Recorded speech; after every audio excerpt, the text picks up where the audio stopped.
Masaganang buhay at magandang araw po sa inyo lahat. Itutur ko po kayo ngayon sa aking conventional mode of farming o yung aking mga tanim sa lupa. No? Ito po ang aking mga tanim na ito ay 20 days old pa lang po ito. Meron po tayong repolyo, meron tayong pechay, meron tayong mustasa, meron tayong butchoy, sweet basil. No? Yan mga 20 days old pa lang po sila. Pero itong ating tanim pong palaya sa gilid naman, may mga bunga na. Ano na po yan nasa 2 months na po yan. Itong ating mga tanim na sitaw, may mga bunga na rin po. So samahan niyo po ako, itutur ko kayo dito sa ating isa pang bahagi ng ating garden, conventional. So ito po yung ating mga 20 days old na pechay, no? Iputan po natin. Yan, pechay po yan. Pechay, second plot, pechay pa rin. Yan. Tapos third plot ay mustasa, 20 days old na mustasa. Yan po, no? Ang mustasa po yan. Tapos hanggang fourth plot po yan mustasa. Fifth plot and sixth plot ay butchoy naman. Butchoy. Yan. Tapos sa gilid naman po, mga ampalaya. Tingnan po ninyo yung ating mga ampalaya. Makikita nyo po yung mga ito po yan po, bunga na po kasi yan, bunga na po yan. Nilagyan ko ng balot nang sa ganon ay hindi po kainin or yung mga insekto, against insects, lalo po sa mga fruit fly. Kita nyo po, meron din po tayong fruit fly trap dyan. Yan po, na-trap po yung mga insects. Yan, dito naman po meron tayong repolyo. Ito, repolyo, 20 days old na ating tanim na repolyo. Yan. Tapos sa gilid naman po ay sitaw. Yan, sitaw po. Tingnan niyo po yung bunga ng ating tanim na sitaw. Yan po. Marami na po akong na-harvest dito, no? Sa ating mga sitaw na ito. Yan, sitaw.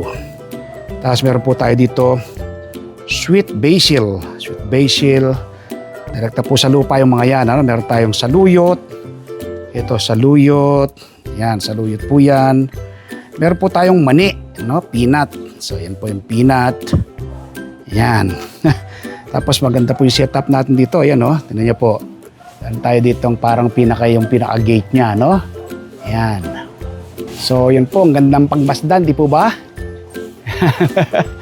Napaka luntian po ang ating garden. Dito, mga butchoy din naman po yan. Kapag malapit ma-harvest ang butchoy, meron naman pong gagapang dito sa ating trellis na to.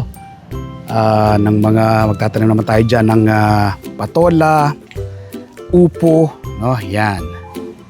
Po, ito kalahati ay kalahati ng tanim natin dito yung mustasa, kalahati ay repolyo, no? Tapos dito, yan. Repolyo naman po lahat ito. Nasa kabilang plat na to. Yan. So yan po siya, malinis, tapaganda sa mata, no? Luntian. Ito meron tayo ditong luya. Yan, luya. Luya po yan. Abing ibang mga tanim. Yan. So yan po yung ating conventional mode of farming, no? Pinasulyap ko po ito sa inyo, itinor ko po sa inyo ito. Nang sa ganon ay makakuha po kayo ng idea, no? Kung paano po kayo pwede nyong gayain ng ganitong pagtatanim, pagtatanim sa lupa, conventional farming, 20 days old itong ating mga tanim na direkta sa lupa ay malalaki na sila, no? Ito po kasi ganito kasi ng mga tanim, within 1 month pwede ka nang humarbest, no? So ilang araw na lamang ating hinintay, mga 10 days more to go, makaka-harvest ka na, no?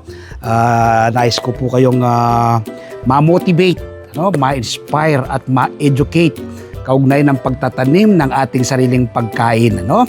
Bakit ka pa bibili ng mataas na presyo ng gulay sa merkado kung pwede ka namang magtanim, no?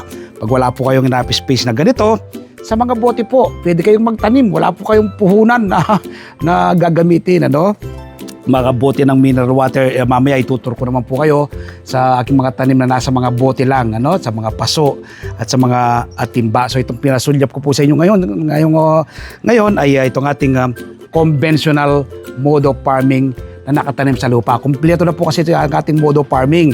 Meron po tayong mga tanim sa bote, meron tayong tanim sa timba, sa paso, Tapos meron tayong tanim na direkta sa lupa, meron tayong hydroponics, meron tayong aquaponics. Ngayon po sineset up ko pa yung aking indoor garden sa loob po ng bahay.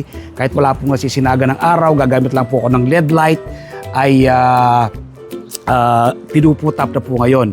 Sa ganoon ay ibabahagi ko naman po sa inyo na pwede nyo pong gayain. So invite ko na rin po kayo this coming Sunday. Panoorin po ninyo yung aking TV show Masaganang Buhay. Napapanood po alas 7 hanggang alas 8 ng umaga sa 1PH Signal TV, Channel 1 ng TV5. Napapanood din po sa RPTV, YouTube at Facebook. Kapag araw po ng Martes, meron po akong column sa Filipino Star ngayon. Isinusulot ko po sa aking column ang iba't ibang do-it-yourself tips at iba pang sikreto sa pagsasaka.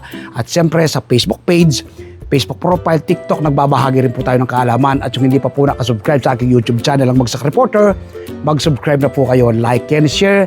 Click the bell button sa kanal, ma-inform po kayo kapag may babagong video upload, video tutorial, upang ma-share ko po sa inyo ang payang na talento ng ating Panginoon. Bakit ka pa bibili ng mataas na presyo ng gulay sa merkado kung pwede ka namang magtanim? So sana mula ng araw na mapanood mo ko, magtanim ka na rin ng iyong sariling pagkain. Happy farming po. God bless. Bye-bye. Bye-bye.